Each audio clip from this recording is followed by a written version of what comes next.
the story about my time in Russian army. I would start before because to explain the situation, it was in 1990s. Soviet countries already began separate several, including mine. And when I came back from my first bigger travel in Russia, in Far East, and China as well, I was this same year. Then I basically the military organization still functioned in my country, Russian military, I mean.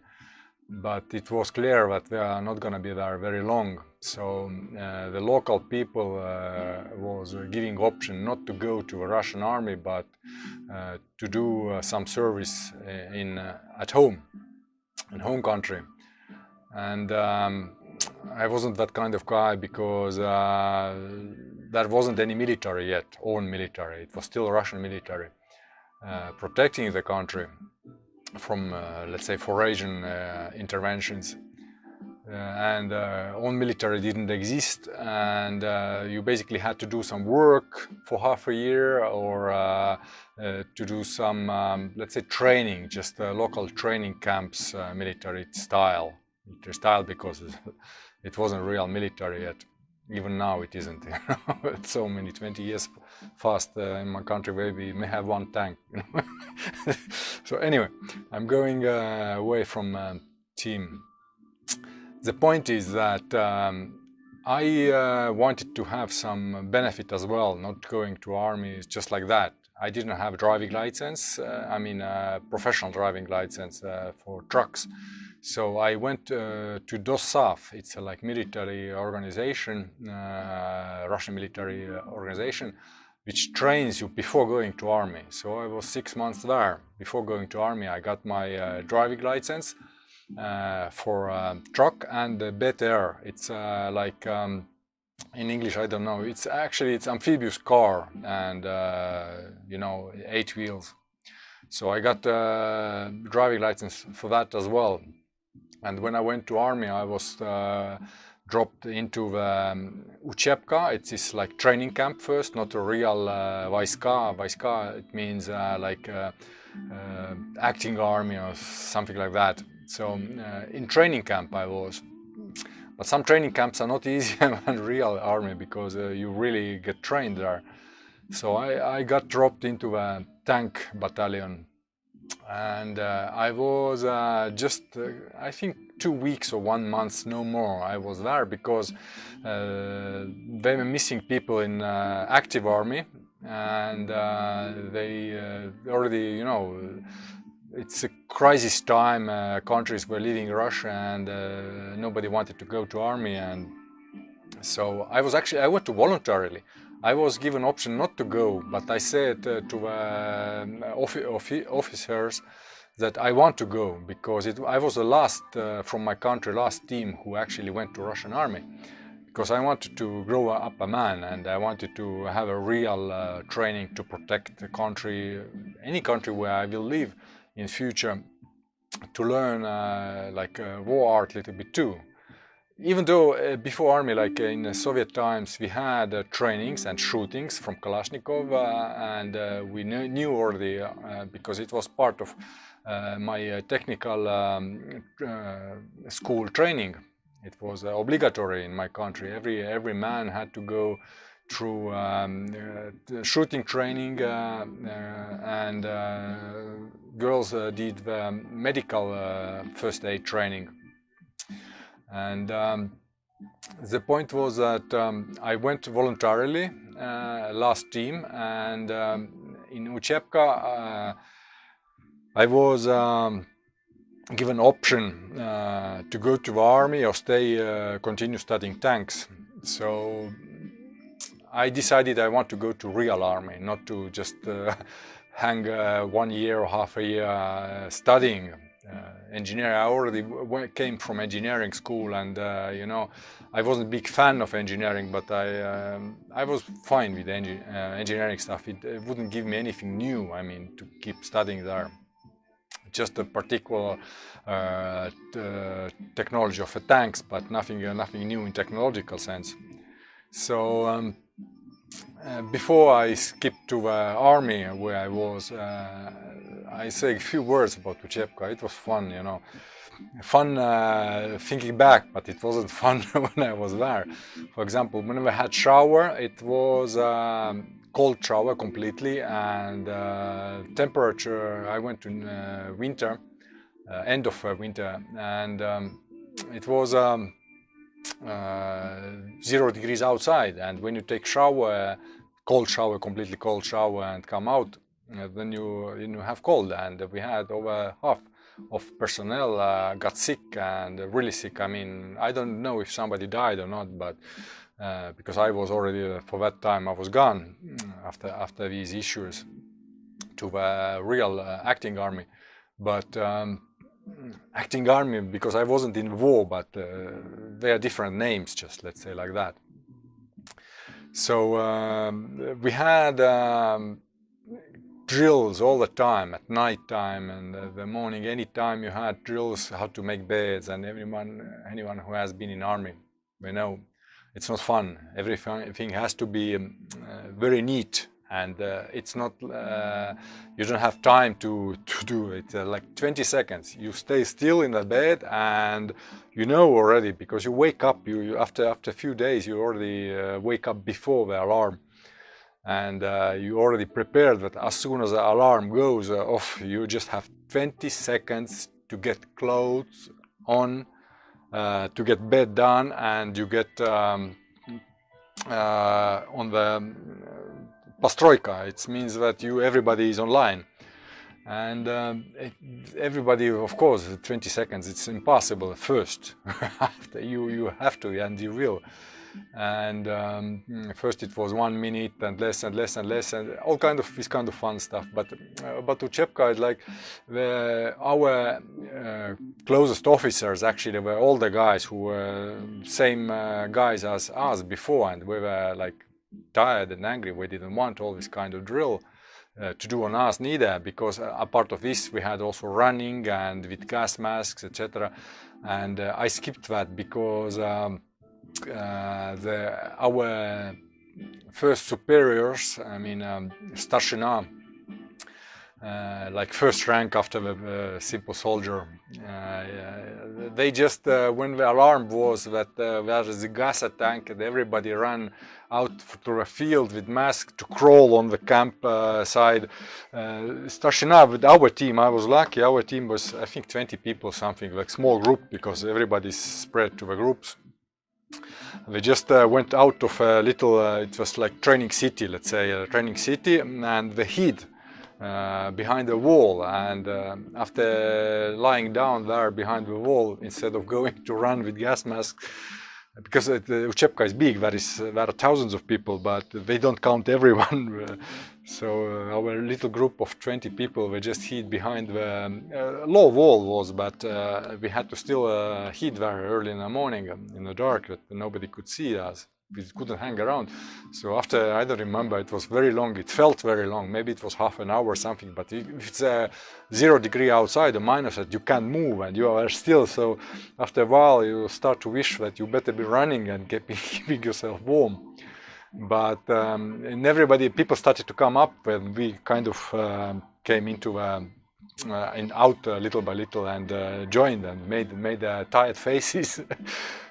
But after we heard how tough it was from other people, actually run with gas masks in the mud, even with 0 degree outside, then basically, or frozen, I don't remember, it was just very cold. You were lucky that you didn't. I didn't just have to do that.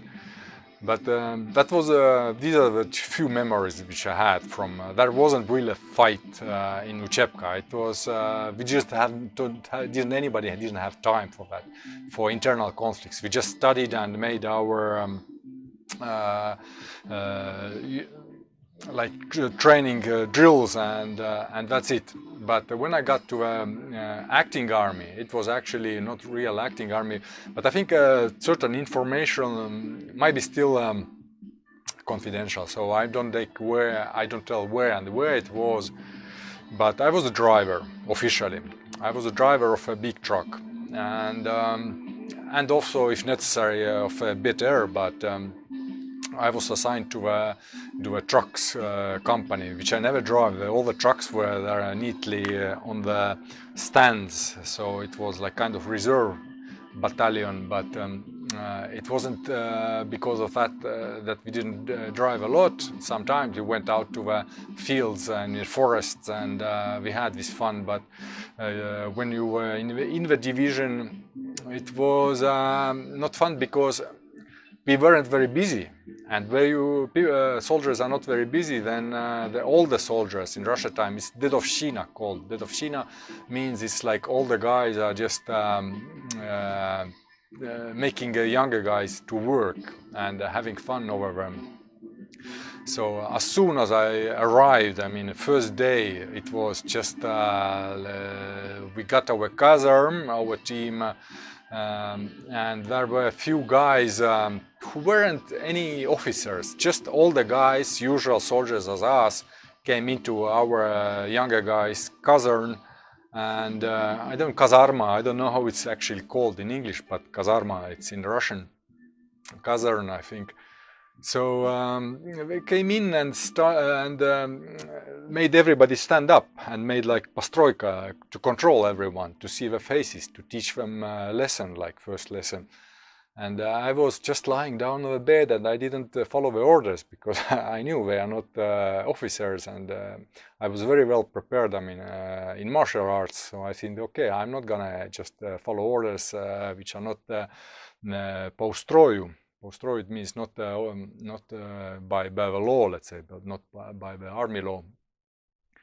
And they just passed by my bed, and they just looked that I'm lying down. I don't give a damn, and they didn't touch me. And after they had their first lesson, the other guys who followed their orders, I think second day they got the kind of sense that I'm a new guy as well, and came to me and said, why you are not standing up, something like that. And I said, you know, who are you, you know? And they tried to explain me something. It went almost to a fight, but it didn't come to a fight because they obviously sensed that I would beat them pretty well. So we waited for better times, and they warned me that they come at night and kill me, and etc. But you know, that time I didn't give them time. So later neither. But anyway, we had a competition. We had a competition, normal competition, like officers created competitions for young comings, newcomers of I don't know, girya. In Russian it's girya. It's you have to just push it up, and who does it more, he wins the competition, just for points. And we were two guys, first and second place. It was one other guy, I and the other guy. It was from Urals, Russian Urals, and he was a drummer, actually. He was a drummer, and Andrei Trinikhin. And he had very strong arms because of all the time from youth he was beating drums, and he was just the upper body was strong. And I don't remember first, second place who was, either I or him, or we had equals. It's just the little detail didn't matter at that time. But first and second place we got the premium to eat double portion during lunchtime. And that's where the problems began, because anyone who been in Russian army, you know, food is scarce. All the guys eat the meat, everything out from food, and give you the rest. And when they saw us, because all the guys also they deal the food, they're also working in the kitchen and on control positions where they can have some make some money sometimes, you know. And so we had order of officers. We won the competition with Andrei Trinikhin, and we just didn't have any idea yet. We were not so well educated about local customs in kitchens, etc. So first week, it was all first or second week. And, you know, take usual 2 portions. Everybody takes 1, we take 2. And first thing, the eyes were like plates, and the guys look at us and say, what the fuck, you know, in Russian, of course. And they took away from us, and we took another one. And the other officers were standing by. They couldn't really do anything about it. We just said that, look, we won a competition, we have double portion today. And they didn't, of course, care about our competition. We just wanted to make their laws and said, okay, we'll talk after. And after we talked, it was actually, as I found out that, you know, I don't give a damn anyway. I was already a little bit fighting of it, little scuffles, not really fight yet, but little scuffles. So they couldn't do anything to me. So they didn't come out alone. So when we were eaten, we knew now it's gonna happen something, because you know, you just know by the sense, atmosphere in the kitchen, that something is coming up. Before we went out, one of all the guys pulled me to the kitchen where officers wouldn't see. They pulled me to the kitchen inside. And when I was just leaving the plate, I put the plate down because they came up to me. I thought this fight is coming, but they just, okay, come in, come to the kitchen, we talk. And you know, I didn't give a damn. I just went, and knives, you know, kitchen knives, big ones, like 5 people or something, maybe even more. But all the guys, and you know, with knives all on me.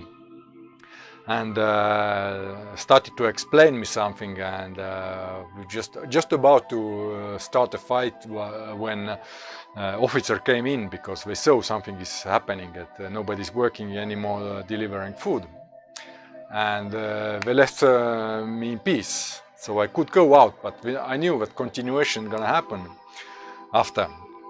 And while we were eating, we already were mentally preparing with Andrei that, you know, we're gonna fight, because if he let us down, it's gonna be over. Nothing brings it back anymore. You know, you're gonna end 2 years in army. Actually, I was only 5.5 months in the army. I got finally home, but I will explain later why. So.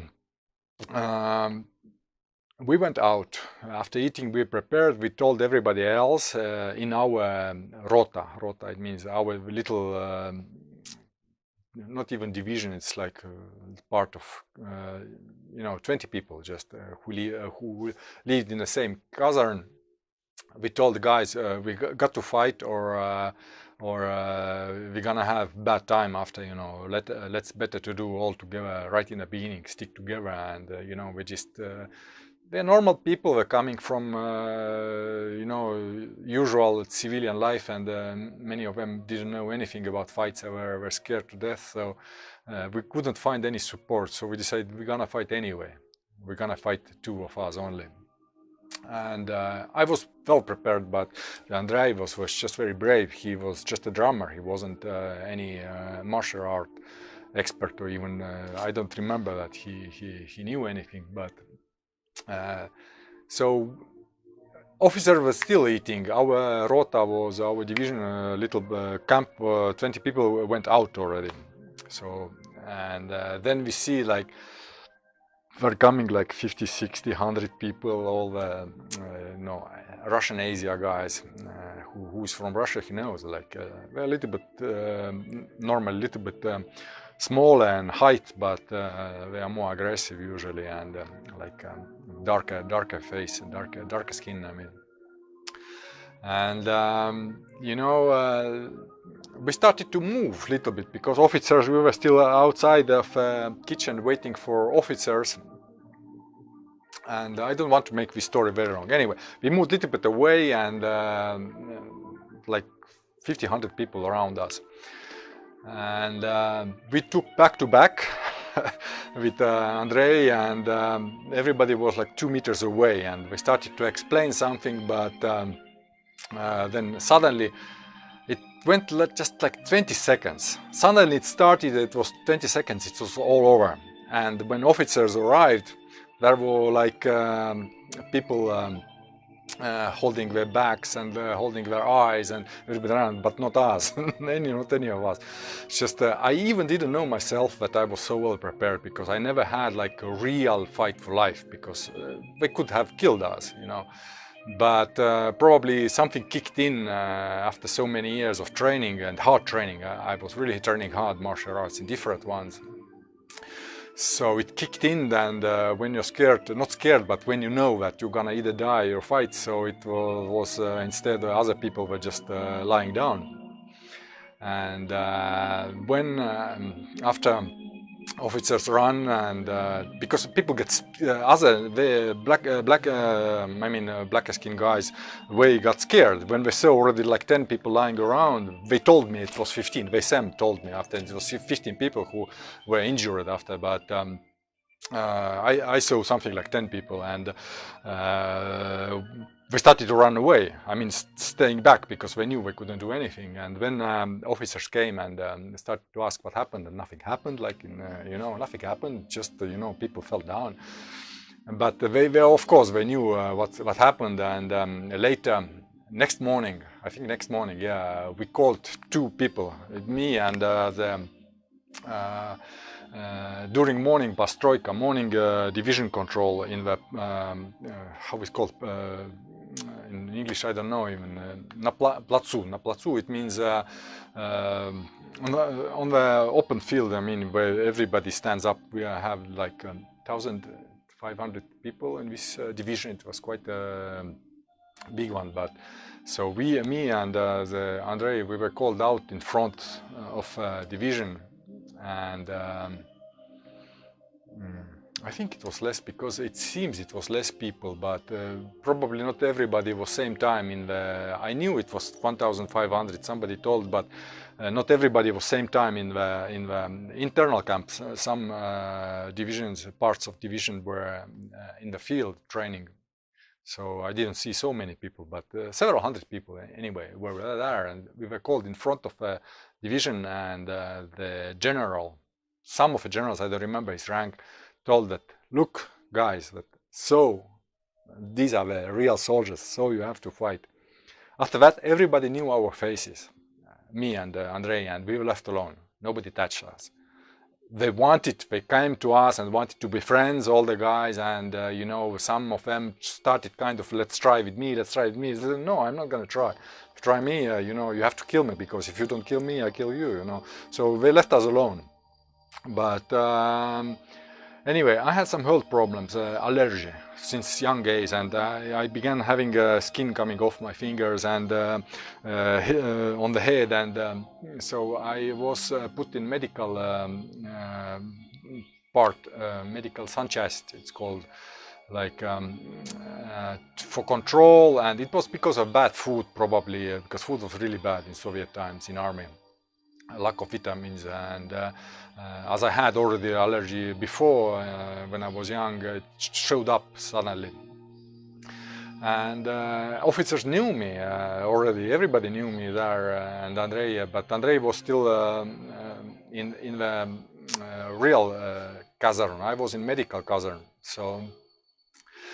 Somebody has to do also the cleaning job in medical casern, and not officers, not cleaning staff, but the soldiers themselves. So it was tough to put sick people, to work, because everybody find an excuse as much as they could, of course. And then officers told me, okay, you're gonna be starshina. I mean, for me, that you're gonna take control of a medical casern, and I did. So I put even all the guys who were already 2 years there, but they were on medical division. They didn't have any friends to back up them, so we were just one by one from different divisions, and I put them to work, because somebody has to clean, But then, because we had fun time as well, we just at night time we escaped and went to a city, and with our medical clothes, because we didn't have soldier clothes, and take the pillow covers and go to bakeries and bring back full pillow covers of feathers, or how we call it, and full of bread, because the bakers, they in Russia time especially, they had a lot of breads which are not good to sell, which are a little bit bad or little pieces or something like, and they gave everything which they couldn't sell, which were left like not normal standard, not standard. They gave everything to us, and sometimes even good ones.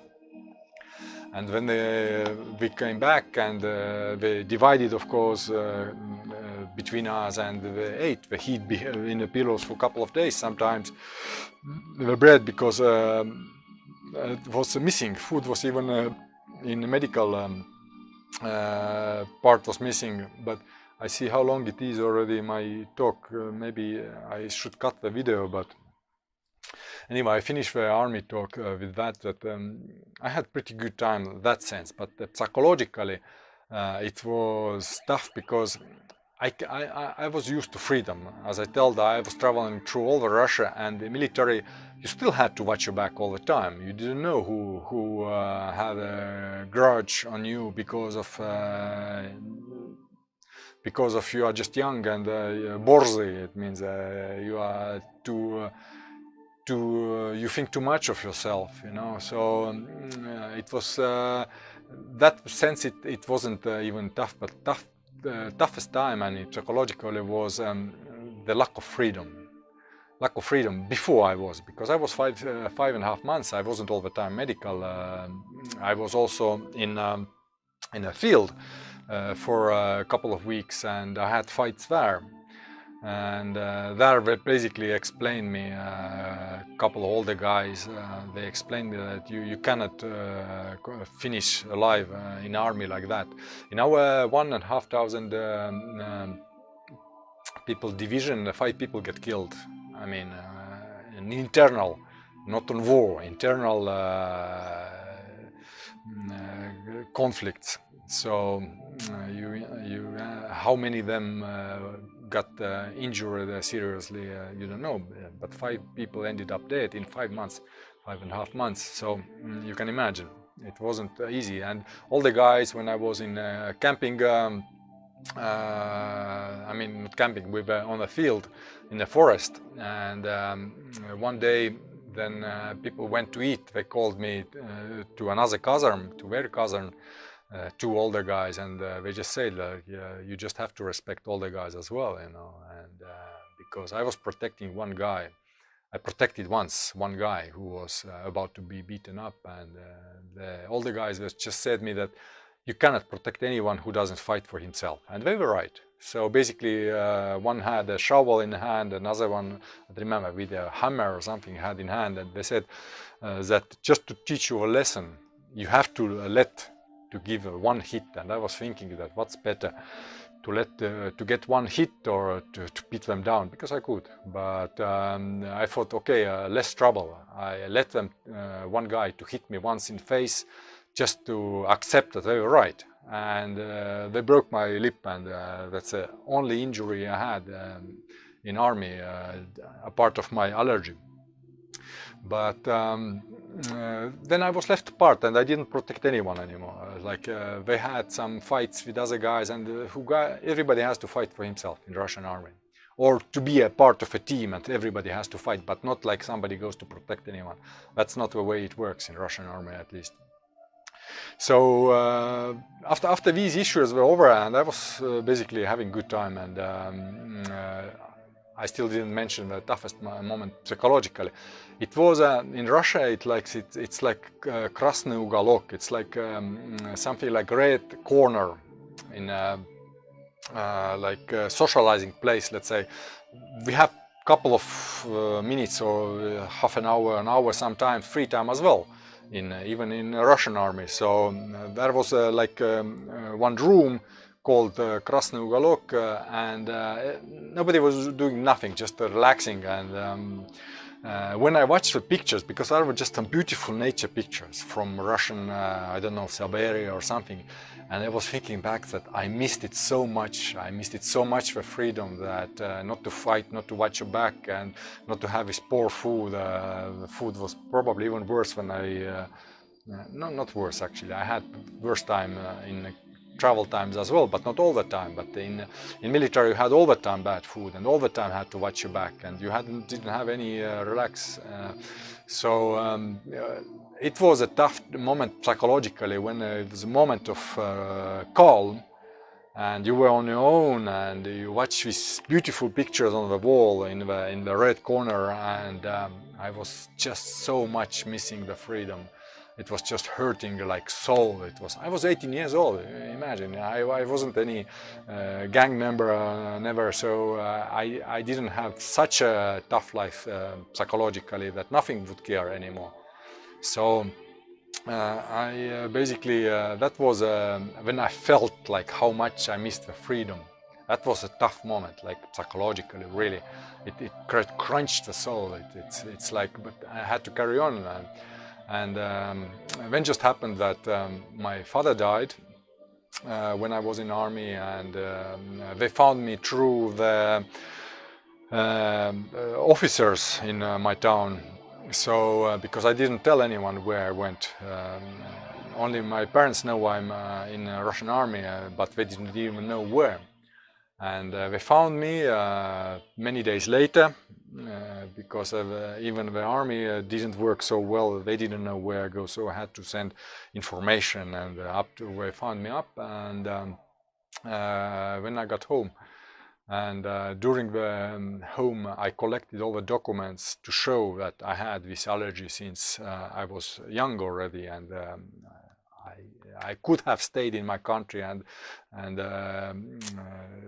could have not gone back to the army, but that was not my style. I went back, I provided the documents. I was still a couple of months in the army then, in the central medical like institution there, to make all the tests and to confirm really that this allergy doesn't help, doesn't go away, didn't let me to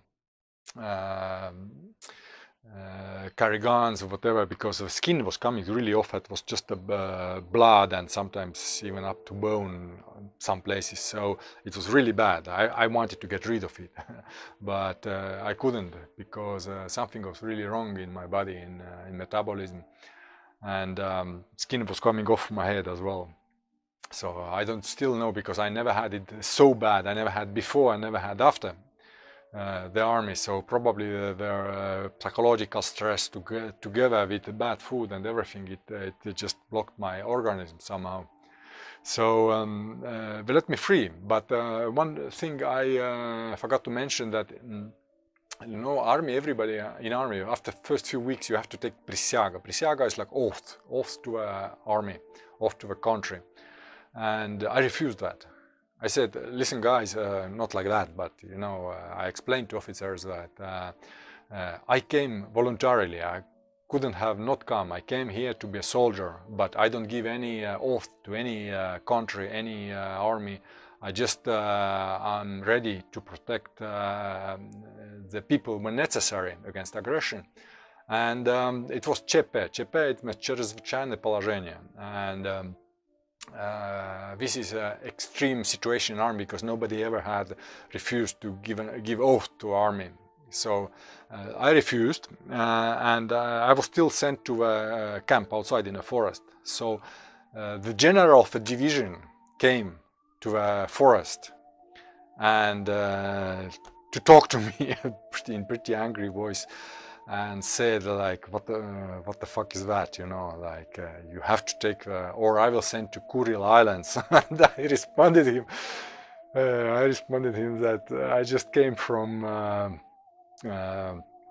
the Far East before the army. I've been traveling that I haven't been yet in Kuril Islands, and that would be interesting.